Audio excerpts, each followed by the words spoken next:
देखिए भाई, सभी विद्यार्थी बोर्ड की तरफ देखेंगे और आज हम पढ़ेंगे नाभिक स्नेही प्रतिस्थापन अभिक्रिया। नाभिक स्नेही प्रतिस्थापन अभिक्रिया।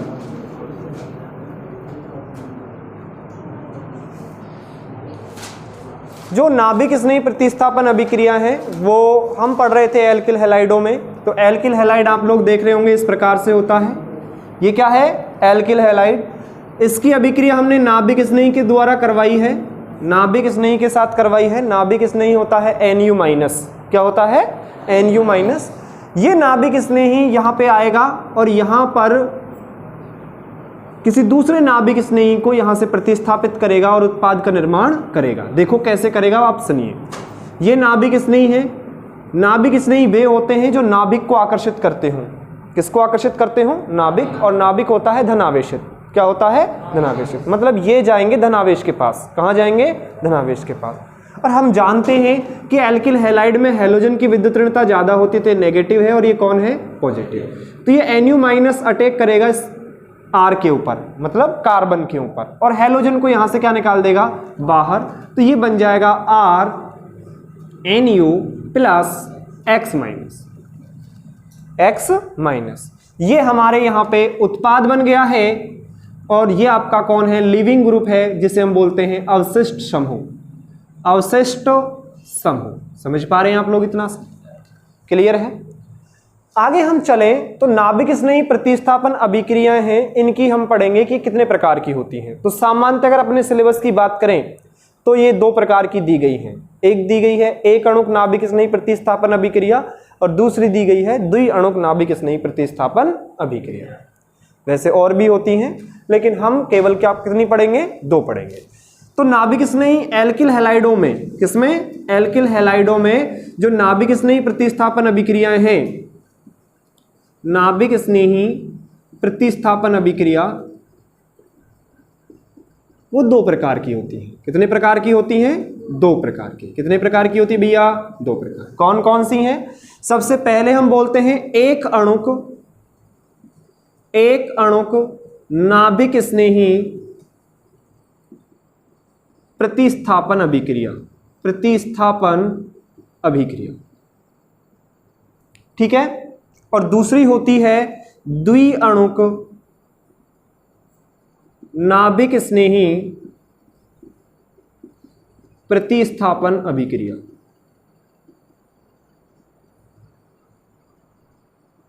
ठीक है। देखो, नाभिक स्नेही प्रतिस्थापन अभिक्रियाओं को इंग्लिश में बोलते हैं nucleophilic substitution reaction. Nucleophilic substitution reaction, NSR बोलते हैं इनको। क्या बोलते हैं? NSR, nucleophilic substitution reaction. और जो एक अणुक नाभिक स्नेही प्रतिस्थापन अभिक्रिया है उसको बोलते हैं SN1। क्या बोलते हैं? SN1। और द्वि अणुक नाभिक स्नेही जो प्रतिस्थापन अभिक्रिया है उसको बोलते हैं SN2। क्या बोलते हैं? SN2। एक अणुक नाभिक स्नेही प्रतिस्थापन अभिक्रिया और दूसरी है द्वि अणुक नाभिक स्नेही प्रतिस्थापन अभिक्रिया। इन अभिक्रियाओं को कौन देते हैं? Alkyl halide. कौन देते हैं? Alkyl halide. दो प्रकार की नाभिक स्नेही प्रतिस्थापन अभिक्रियाएं देते हैं, SN1 और SN2। अब SN1 क्या होती है और SN2 क्या होती है, हम इन दोनों को सीखते हैं। तो बेसिकली अगर हम सबसे पहले SN1 को देखना चाहें, SN1 अभिक्रिया, तो SN1 अभिक्रिया की हम संपूर्ण जानकारी यहां पे सीखने वाले हैं अभी। तो SN1 क्या होता है? पूरा नाम क्या है? एक अणुक नाभिक स्नेही प्रतिस्थापन अभिक्रिया। यह अभिक्रिया किस प्रकार से संपन्न होती है, इसकी क्रियाविधि क्या है, हम उसको सीख लेते हैं। तो ऐसा कहते हैं कि जो SN1 अभिक्रिया है, SN1 अभिक्रिया वो दो पदों में संपन्न होती है। अभिक्रिया की जो क्रियाविधि है, SN1 अभिक्रिया की जो क्रियाविधि है वो कितने पदों में संपन्न होती है? क्रियाविधि दो पदों में संपन्न होती है।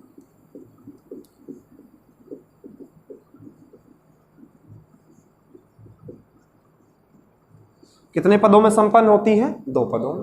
पहले पद में क्या होता है? देखो पद देख लेते हैं हम। पहला पद, पहले पद में होता है कि जो एल्किल हैलाइड है, कौन होता है? Alkyl halide.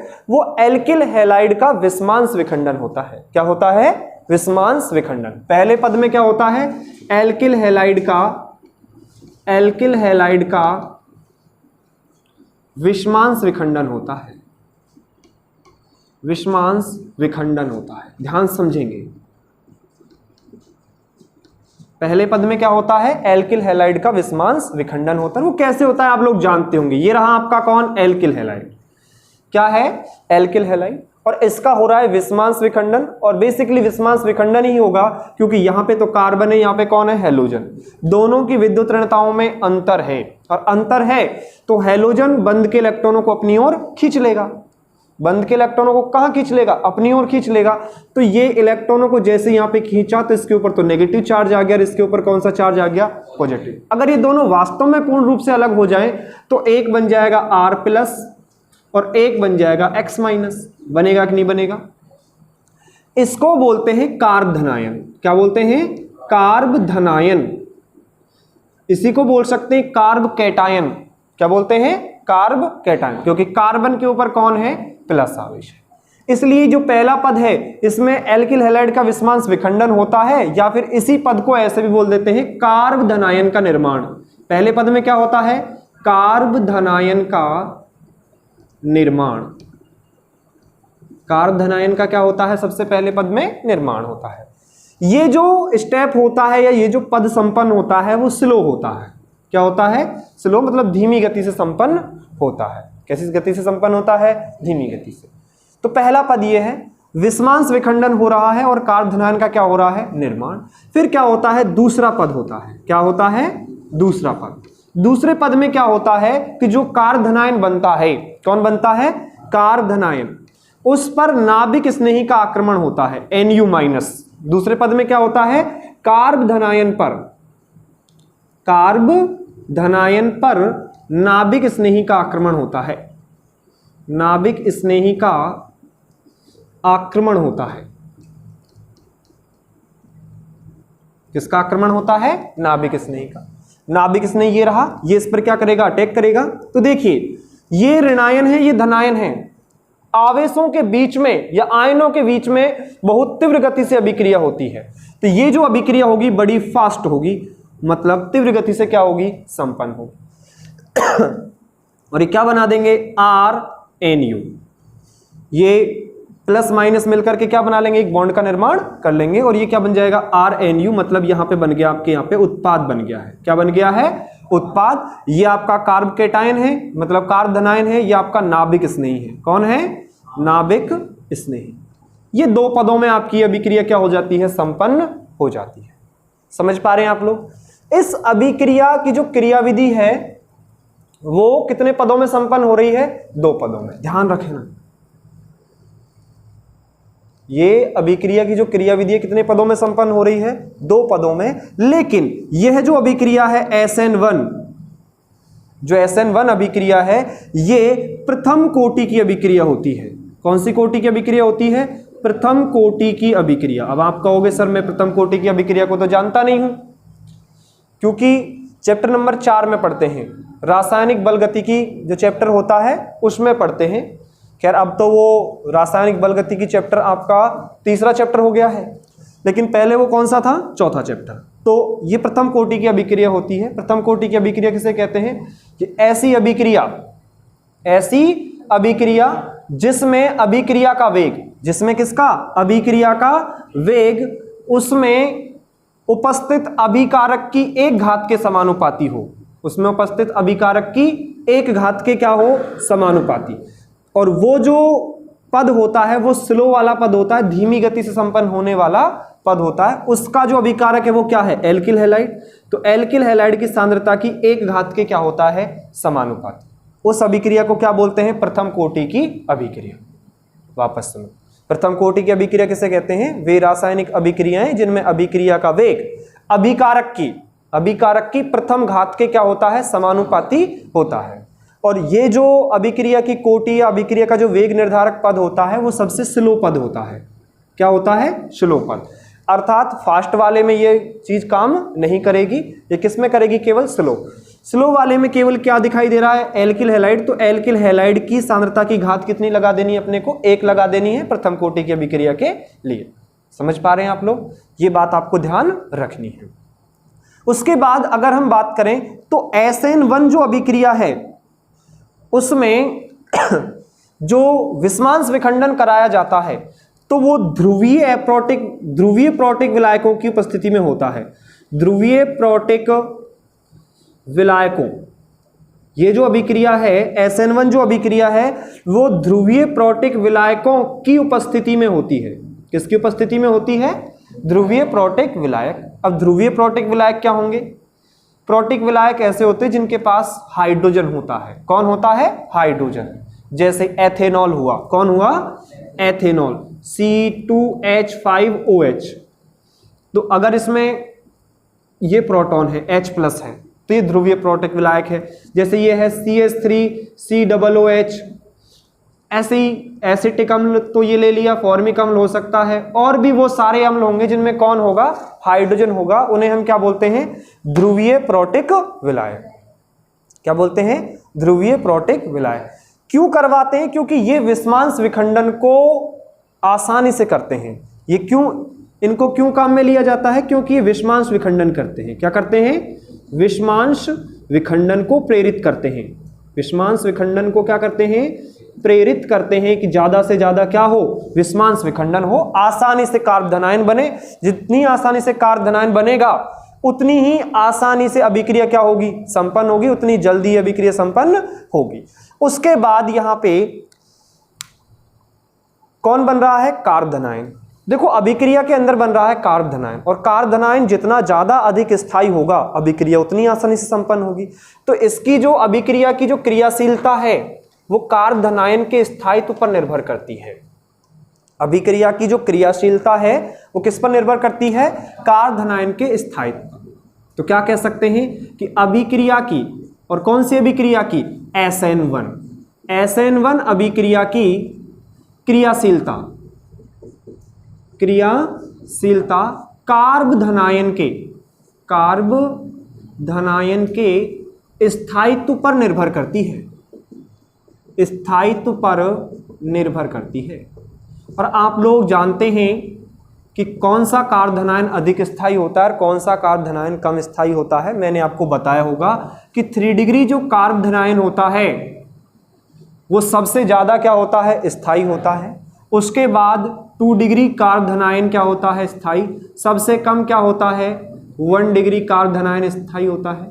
और सबसे बाद में सबसे छोटा क्या होता है? CH3। तो सबसे कम क्रियाशील कौन होगा इस अभिक्रिया के प्रति? CH3 कार्बधनायन होगा। सबसे अधिक क्रियाशील कौन होगा? 3 डिग्री। इस आधार पर अगर हम एल्किल हैलाइड बनाना चाहें तो एल्किल हैलाइड कैसे बन सकते हैं? 3 डिग्री एल्किल हैलाइड बनाओ तो ऐसे बन सकता है CH3 और ये मान लो Cl ले लिया, मान लेते हैं ये एल्किल हैलाइड है। उसके बाद मैंने एक ये ले लिया CH3CL, एक बार मैंने ये ले लिया CH3CH2Cl और एक बार मैंने ले लिया CH3Cl।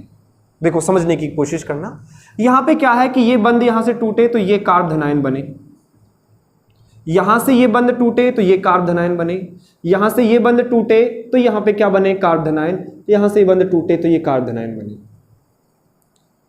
SN1 जो अभिक्रिया है वो 3 डिग्री जो कार्बधनायन होगा वो आसानी से देगा। इसका मतलब क्या है कि ये जो कार्बधनायन है आपका वो आसानी से कौन सी अभिक्रिया देगा? SN1। कौन सी अभिक्रिया देगा? SN1। तो हम कह सकते हैं कि SN1 अभिक्रियाओं के प्रति जो कार्बधनायन का स्थायित्व है वही इनकी क्रियाशीलता का भी क्या होगा? स्थायित्व होगा। अर्थात 3 डिग्री एल्किल हैलाइड सबसे आसानी से अभिक्रिया देंगे, उसके बाद 2 डिग्री और सबसे कम आसानी से क्या देंगे? 3 डिग्री। समझ पा रहे हैं आप लोग? ये बात होती है इसके अंतर्गत, क्योंकि यहाँ पे कौन बन रहा है? कार्बधनायन।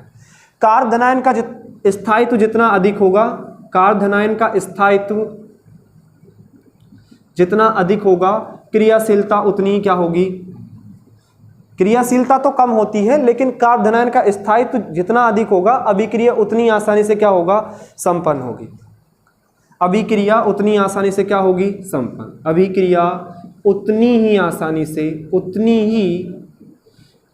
से क्या होगी? संपन्न। आसानी से क्या हो जाएगी भैया यहाँ पे? संपन्न। नेक्स्ट पॉइंट देखिए, नेक्स्ट पॉइंट कि इस अभिक्रिया में, किसमें, SN1 में, ध्यान सुनना, SN1 में जो आपके कार्बोधनायन बन रहे हैं, कौन बन रहे हैं, कार्बोधनायन, उसमें 3 डिग्री का स्थायित्व सबसे ज्यादा है और जैसे आपका मेथिल है उसका सबसे कम है। तो 3 डिग्री जो कार्बोधनायन बनेगा वो आसानी से अभिक्रिया देगा। ये क्लियर है यहां तक।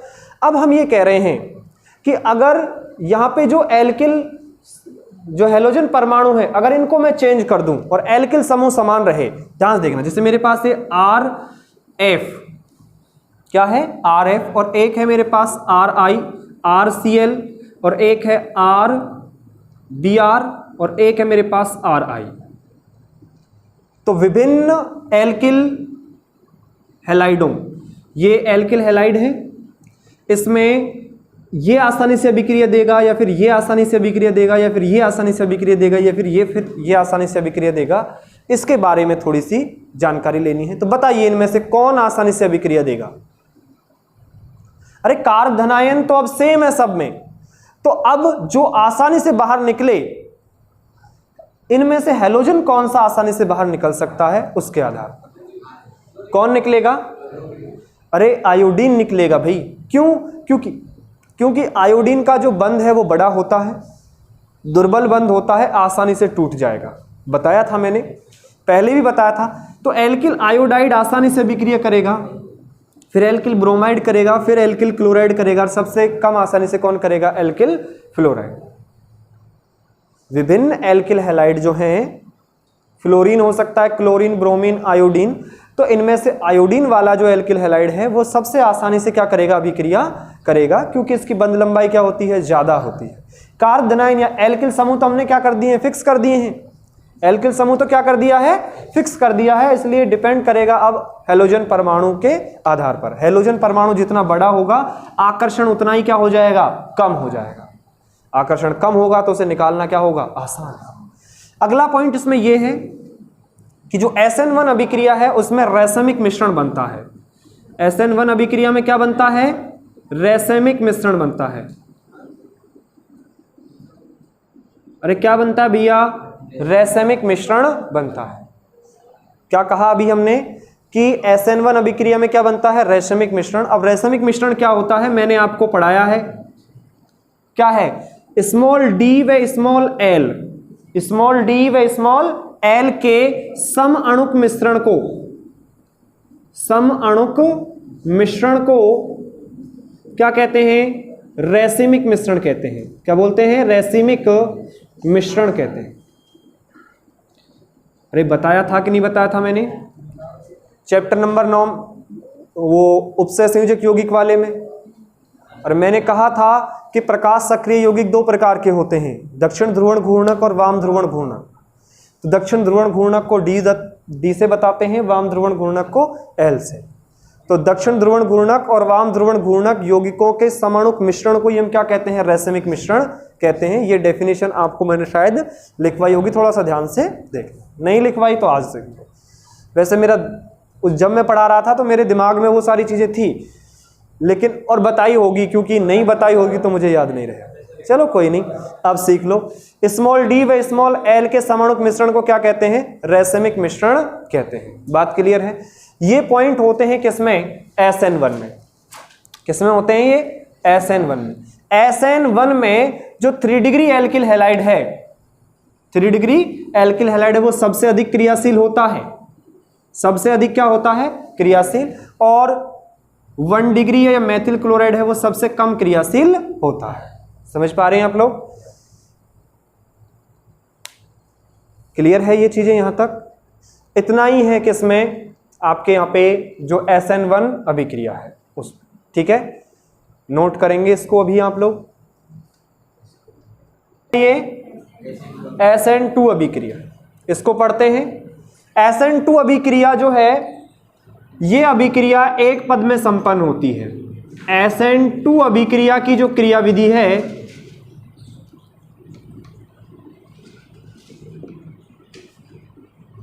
एक पद में संपन्न होती है। कितने पद में संपन्न होती है, एक पद में संपन्न होती है। सभी का ध्यान इधर, चलिए एक पद में कैसे संपन्न होती है वो देख लीजिए। यहां पे क्या होता है कि एल्किल हैलाइड होता है। क्या होता है? Alkyl halide. क्या होता है भैया? Alkyl halide. मैं इस एल्किल हैलाइड के रूप में ले रहा हूं यहां पे मेथिल क्लोराइड। क्या ले रहा हूं? Methyl chloride. ध्यान से देखना, बड़ा इंपॉर्टेंट है ये तो ज्यादा ही। मेथिल क्लोराइड को मैं ऐसे बना रहा हूं, ये रहा कार्बन, इसमें ये जुड़ रहा Cl, ठीक है। इससे 3 क्या जुड़े होंगे? मेथिल समूह है तो 3 हाइड्रोजन जुड़े होंगे। एक ये रहा, दूसरा ये रहा। ये मैंने आप जो हाइड्रोजन दर्शाए हैं वो इस प्रकार से दर्शाए हैं जैसे कि मैं त्रिविम में दर्शा रहा हूं। किस में दर्शा रहा हूं? त्रिविम। देखिए इसके बारे में आप थोड़ा समझें। ये जो बंध है ये तो समतल में है। ये तो किस में है? समतल में, ठीक है। ये तल के नीचे है और ये तल के ऊपर है, क्योंकि ये CH3Cl है, मतलब CH3Cl इसका जो संकरण है वो sp3 है। क्या है? sp3। और sp3 संकरण होता है तो ज्यामिति क्या होती है? चतुष्फलकीय। चतुष्फलकीय संरचना में है ये। अब चतुष्फलकीय बोर्ड पे तो दर्शा नहीं सकते, तो इसमें क्या होगा कि 2 बंध तो क्या होंगे? समतल में होंगे। ये जो समतल में है, एक तल के नीचे है और एक तल के क्या है? ऊपर है। समझ पा रहे हैं आप लोग? अब यहां पे क्या होता है कि इस पर नाभिक स्नेही आक्रमण करता है। कौन आक्रमण करता है? नाभिक स्नेही, Nu-। तो भाई ये भी नेगेटिव है और ये पॉजिटिव है। ये नाभिक स्नेही इधर से आएगा तो प्रतिकर्षित होगा। क्या होगा? प्रतिकर्षित होगा, इसलिए ये यहां से तो आएगा नहीं। अब ये अटैक करेगा पीछे से, बैक साइड अटैक करता है। कैसे अटैक करता है? बैक साइड अटैक करता है। और कहां करता है? उस कार्बन पर करता है जिससे हैलोजन परमाणु जुड़ा हुआ है। किस पर करता है? उस पर करता है जिस पर कौन जुड़ा है? हैलोजन परमाणु। मतलब यहां पे कौन जुड़ा है? क्लोरीन। वापस सुनिए, देखो ये आपका कौन है? मेथिल क्लोराइड है, मतलब एक एल्किल हैलाइड है जिसके रूप में हमने क्या ले लिया है? Methyl chloride. इस पर नाभिक स्नेही पीछे से अटैक करता है। कैसे अटैक करता है? पीछे से। कहां करता है? वहां पे करता है जहां से हैलोजन परमाणु जिस कार्बन से जुड़ा है उस पर, क्योंकि उस पर कौन होता है? धनावेश। ये बंध के इलेक्ट्रॉनों को क्लोरीन ले जाएगा तो इसके पास नेगेटिव हो जाएगा। तो ये नाभिक स्नेही है, ये नेगेटिव है, तो ये कहां अटैक कर सकता है? जहां पे पॉजिटिव है। और पॉजिटिव कहां दिख रहा है? इस कार्बन पर जो दिख रहा है। तो यहां आकर के इसके साथ क्या करता है? बंध बनाने की कोशिश करता है। और यहां पर इसके परिणाम स्वरूप अस्थायी संक्रमण अवस्था का निर्माण होता है। किसका निर्माण होता है? अस्थायी संक्रमण अवस्था का निर्माण होता है। समझ पा रहे हैं आप लोग? क्या होता है वो समझिए आप लोग कि यहां से ये आया कौन? Nu-, तो यहां पे ये बंध बनाने की कोशिश करेगा और ये बंध टूटने की कोशिश करेगा। तो ये बनेगा कार्बन, ये एक हाइड्रोजन, ये रहा ये वाला हाइड्रोजन। ये नाभिक से नहीं आया तो ये बंध बना रहा है। ये देखो बंध बना रहा है, जुड़ने की कोशिश कर रहा है। ये रहा नाभिक स्नेही, ठीक है। उसके बाद ये रहा हाइड्रोजन, दूसरा वाला हाइड्रोजन ये रहा। ध्यान से देखना। और ये Cl रहा। अब यहां पे ये Cl क्या है? बाहर निकलने की कोशिश कर रहा है, तो इसका भी बंध टूटने लगा है। इस अवस्था को बोलते हैं अस्थायी संक्रमण अवस्था। क्या बोलते हैं? अस्थायी संक्रमण अवस्था। अस्थायी संक्रमण अवस्था में क्या होता है कि पुराना बंध जो होता है वो तो टूटता है और नया बंध बनता है। इस अवस्था में क्या होता है? पुराना बंध टूटता है और नया बंध बनता है, ठीक है। उसके बाद ये अस्थायी है, तो ये स्थायित्व प्राप्त करने के लिए क्या होता है कि आगे उत्पाद में क्या हो जाता है? परिवर्तित। उत्पाद में कैसे परिवर्तित हो जाता है? ये रहा कार्बन, ये कौन रहा? कार्बन। और इससे कौन जुड़ जाता है? Nu, नाभिक स्नेही जुड़ जाता है पूरी ठोस लाइन के द्वारा, अर्थात बंध के द्वारा। और हाइड्रोजन एक यहां पे है, ये आपके क्या है? दूसरा हाइड्रोजन है। और यहां पे ये तीसरा वाला हाइड्रोजन है। समझ पा रहे हैं? और साथ में ये बाहर कौन निकल जाएगा? Cl- यहां से बाहर निकल जाता है। समझ पा रहे हैं आप लोग? ये जो है वो एक ही पद है। यहां पे ये स्लो होता है,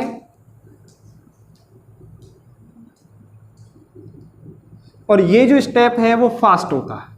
बेसिकली है तो ये एक ही स्टेप, यहां से तो ये डायरेक्ट बनता है, ये कोई स्टेप होता नहीं है, एक ही पद में क्या हो रहा है, ये संपन्न हो रही है रासायनिक अभिक्रिया। SN2 जो है वो एक ही पद में क्या हो जाती है, यहां पे संपन्न हो जाती है। क्या होता है मैं आपको यहां पे लिख करके बता रहा हूं कि SN2 अभिक्रिया में, SN2 अभिक्रिया में नाभिक स्नेही, नाभिक स्नेही, ध्यान सुनना, SN2 अभिक्रिया में नाभिक स्नेही एल्किल हैलाइड, कौन, एल्किल हैलाइड, नाभिक स्नेही एल्किल हैलाइड, ध्यान से, एल्किल हैलाइड के उस कार्बन, एल्किल हैलाइड के उस कार्बन पर आक्रमण करता है, उस कार्बन पर पीछे से आक्रमण करता है, ऐसे लिखते हैं, पीछे से आक्रमण करता है, जिस पर हैलोजन परमाणु जुड़ा है, जिस पर कौन जुड़ा है, हैलोजन परमाणु जुड़ा है, और अस्थायी संक्रमण अवस्था का निर्माण करता है। किसका निर्माण करता है, अस्थायी संक्रमण अवस्था का निर्माण करता है। बात क्लियर है? अरे यही तो हो रहा है, ये कौन सा अटैक हो रहा है, बैक साइड अटैक हो रहा है, बैक साइड अटैक हो रहा है, कहां, नाभिक स्नेही का उस कार्बन पर हो रहा है जिस पर हैलोजन परमाणु जुड़ा है, बैक साइड अटैक करता है और किसका निर्माण करता है, अस्थायी संक्रमण अवस्था का निर्माण करता है। इस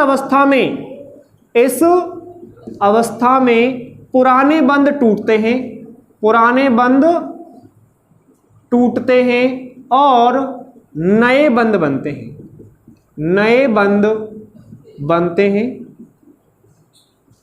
परिणाम स्वरूप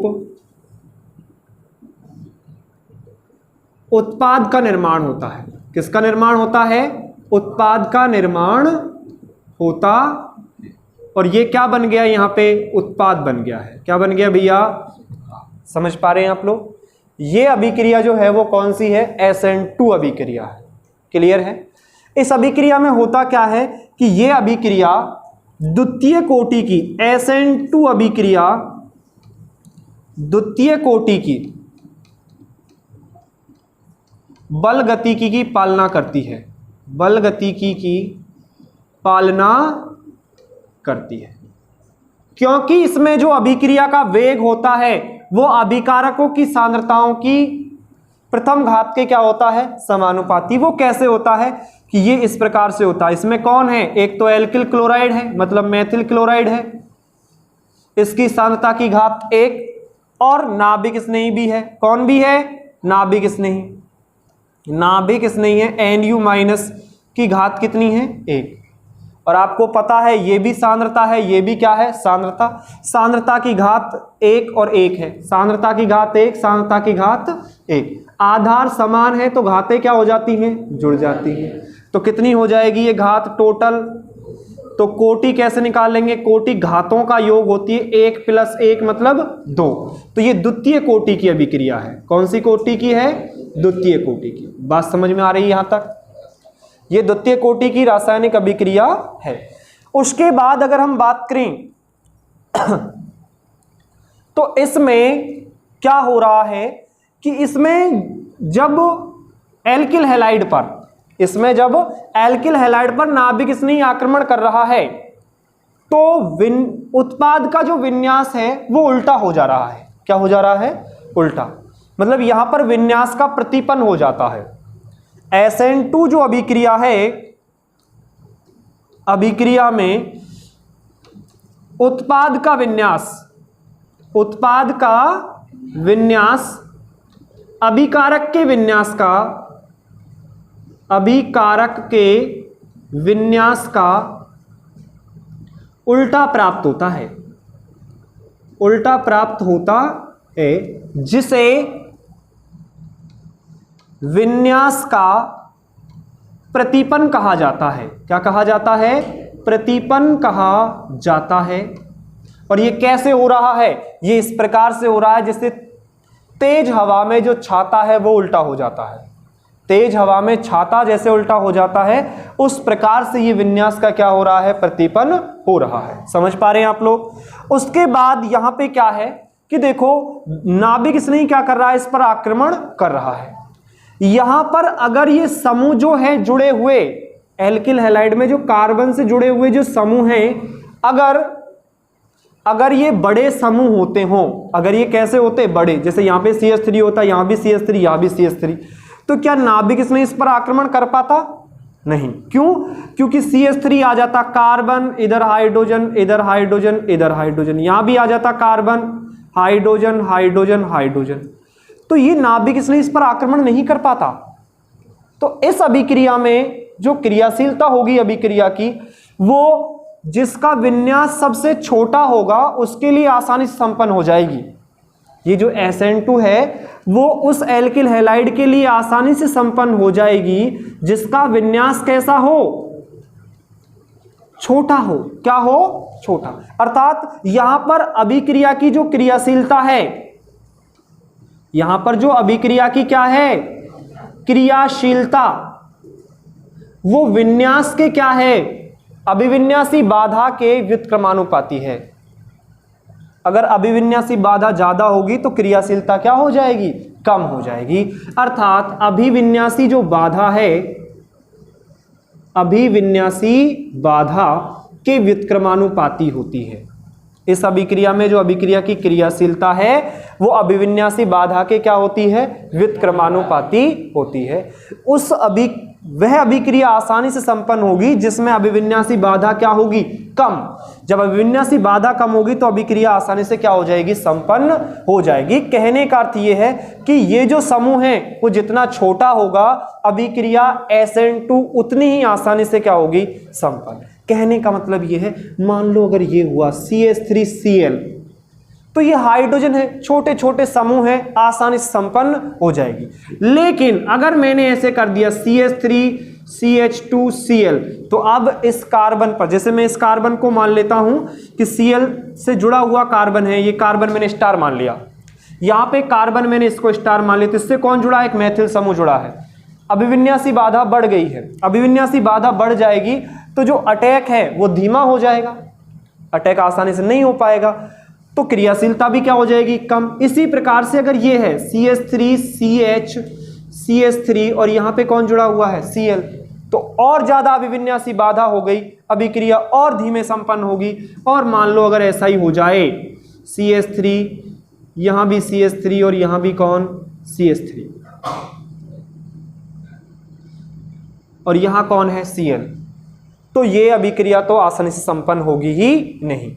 अर्थात जो ये तो कौन सा है? सुपर प्राथमिक है। 1 डिग्री के लिए आसानी से संपन्न होती है, फिर 2 डिग्री के लिए, फिर 3 डिग्री एल्किल हैलाइडों के लिए ये अभिक्रियाएं इस प्रकार से संपन्न होती है। समझ पा रहे हैं? थोड़ा सा वापस सुनो। अभिविन्यासी बाधा कम तो क्रियाशीलता उतनी ही क्या? ज्यादा।